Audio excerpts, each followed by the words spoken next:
തിരുവിതാംകൂർ രാജവംശത്തിൻ്റെ ഒരു പാരമ്പര്യം എന്ന് പറയുന്നത് കലയും സംസ്കാരവും ഒക്കെ ഇതിനോട് ചേർന്ന് നിൽക്കുന്നതായിരുന്നു. കൊട്ടാരത്തിൽ നിന്നുള്ള രാജാക്കന്മാർ തന്നെ സ്വാതി തിരുനാളിൻ്റെ കാലഘട്ടം, കേരളത്തിൻ്റെ സാംസ്കാരിക ചരിത്രവും സംഗീത പാരമ്പര്യത്തെക്കുറിച്ചും സംസാരം തുടങ്ങുമ്പോൾ ആദ്യമായി നമ്മുടെ മനസ്സിലേക്ക് കടന്നു വരുന്നത് സ്വാതി തിരുനാൾ മഹാരാജാവിൻ്റെ പേരാണ്, അദ്ദേഹത്തിൻ്റെ രൂപമാണ്. അതെ, അദ്ദേഹം പക്ഷേ അദ്ദേഹത്തിൻ്റെ അങ്ങ് പറഞ്ഞ പോലെ അദ്ദേഹത്തിൻ്റെ സംഗീതവും കലാവാസനയും അന്ന് സ്വാതിനാളിലെ രാജസദസ് it was a heterogeneous part of melting cultures ആണ്. ഒരു സിംഫണിയാണ്. അതെ അതെ. പക്ഷെ അതേസമയം അദ്ദേഹം വലിയ പണ്ഡിതനുമായിരുന്നു, മഹാപണ്ഡിതൻ. സംഗീതത്തിൽ വളരെ പരിജ്ഞാനമുള്ള സംഗീതം, തർക്കശാസ്ത്രം, ലോജിക്ക്, തത്വശാസ്ത്രവും തർക്കശാസ്ത്രവും, അതെ, വ്യാകരണം, അതെ, അതിലെല്ലാം പ്രാവീണ്യമുണ്ടായിരുന്നു അദ്ദേഹത്തിന്. പ്രാവീണ്യമാണ്, വലിയ അഭിരുചി മാത്രമല്ല, അതിൽ പ്രാവീണ്യവും ഉണ്ടായിരുന്നു. എക്സലന്റ്.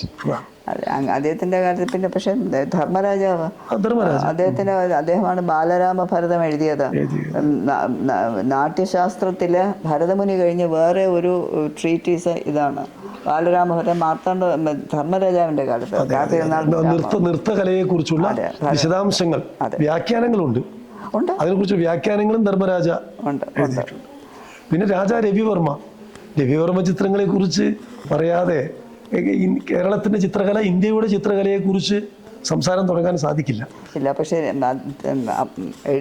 ചിത്രമെഴുത്തപ്പൂപ്പിനെ പറ്റി പറയുമ്പോൾ ഡയറക്റ്റ് തിരുവിതാംകൂർ രാജവംശമല്ല, കിളിമാനൂർ രാജവംശമാണ്. എൻ്റെ അമ്മൂമ്മയുടെ നേരെ അപ്പൂപ്പനാണ്.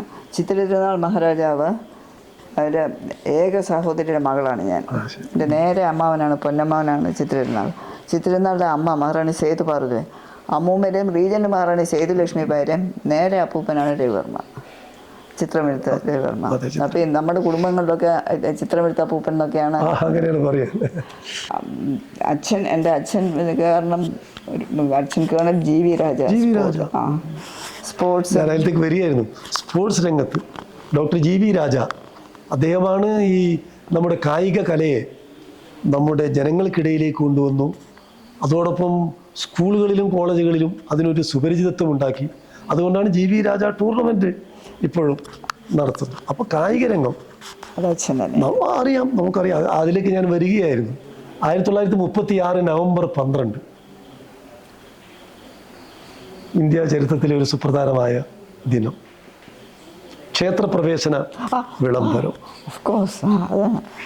ഞാൻ ആ പദത്തിന് പകരം ദിവസം പറഞ്ഞത് ചരിത്രത്തോട് നീതി പുലർത്തുക, കേരള ചരിത്രത്തോട് കൂടെ നിൽക്കുക എന്നതുകൊണ്ടാണ് 1936 നവംബർ 12 എന്ന് പറഞ്ഞത്.